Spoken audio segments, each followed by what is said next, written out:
कि सर हमारी रिट हो चुकी है, हम ग्रेड सेकंड या ग्रेड फर्स्ट कर रहे हैं, क्या हमें रिट फॉर्म भरना चाहिए? तो देखो, दो चीजें हैं। मेरे अकॉर्डिंग जो ग्रेड फर्स्ट और ग्रेड सेकंड की प्रिपरेशन कर रहे हैं उनके रिट से कोई संबंध नहीं है। उनका ऑलरेडी रिट यदि हो चुका है, मान लीजिए उनके नंबर आ चुके हैं, 100 प्लस नंबर यदि उनके हैं, तो वो 100% जो है वो ग्रेड सेकंड या ग्रेड फर्स्ट की प्रिपरेशन करें, कोई बड़ा फर्क नहीं पड़ेगा। मान लीजिए आप बिना तैयारी देते भी हैं, फॉर्म भर भी देते हैं, तो हो सकता है आपके 95 नंबर आए, कॉन्फिडेंस और लूज होगा। तो बेटर ये है कि यदि 100 प्लस नंबर हैं, स्पेशली मैं तो ये कहूंगा 110 प्लस नंबर वालों को तो कदापि रीट का फॉर्म नहीं भरना चाहिए। वो मस्त रहें और आपके दिमाग में यदि ये चल रहा हो कि सर कई लोग ये कह रहे हैं कि आने वाले सालों में क्या पता रीट के अंक जोड़ दें, आपको ये बता दूं, जब तक ये लाइफ टाइम वैलिडिटी वाला नहीं था तब तक इसके नंबर जोड़े जा सकते थे।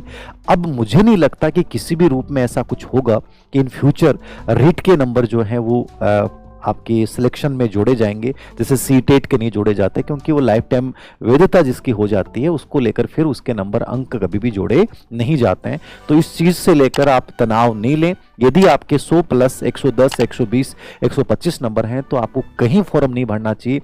अनावश्यक ऊर्जा को खर्च मत कीजिए। छोटी सी बात बताता हूं, मैंने पहली बार नेट दिया, मेरी नेट हो गई।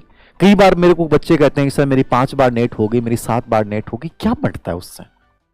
मैंने एक बार नेट की और मैं असिस्टेंट प्रोफेसर बन गया ना। आप अपनी ऊर्जा उस जगह पे खर्च कीजिए जहां से आपको आउटकम्स मिलने वाले हैं। आपसे सर्टिफिकेट कितने भी एकत्रित कर लो, कुछ नहीं बंटने वाला। ये दुनिया जो है ना वो आपकी वर्तमान सक्सेस को देखेगी कि तुम फिलहाल क्या हो, ये नहीं देखेगी तुम्हारे पास डिग्रियों के कितने ढेर पड़े हैं कि मैंने 5 विषय से एमए कर रखा, मैंने 5 विषय से नेट कर रखा। कुछ नहीं बंटने वाला। आप किसी एक को चुनिए और उसमें अपने आप को स्थापित कीजिए। जब तक स्थापित नहीं करोगे आपकी कोई वैल्यू नहीं है। तो इन चक्रों से बाहर निकलिए। जितने मुंह उतनी बातें, जितने लोगों की बातें सुनोगे उतने ही लोग अलग अलग राय देंगे, ये वो। तो सबकी राय मानने लग जाओगे तो जिंदगी जी नहीं पाओगे। सबकी सुनने लग जाओगे तो जिंदगी में सुकून आ ही नहीं सकता। और सबकी सुनोगे तो मैं तो कहता हूं सिलेक्शन कभी ले ही नहीं सकते। अपनी सुनो और बेहतर सुनो।